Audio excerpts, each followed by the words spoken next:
ભાઈ આજે તો મેરેજ એનિવર્સરી છે સાથે બીજા કોઈ ભાઈની પણ મૂકવાની હતી વિરમભાઈની પણ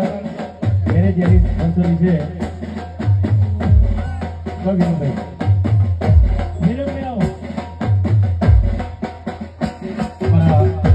ધર્મપત્ની આરતી ભાભી એમાં વિરમભાઈના ધર્મપત્ની બબુ છે તો બંને કપલ માટે નવું હોય અને ત્યારે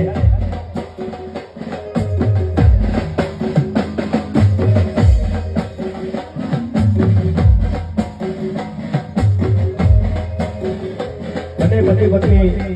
માટે ગાવું હોય ત્યારે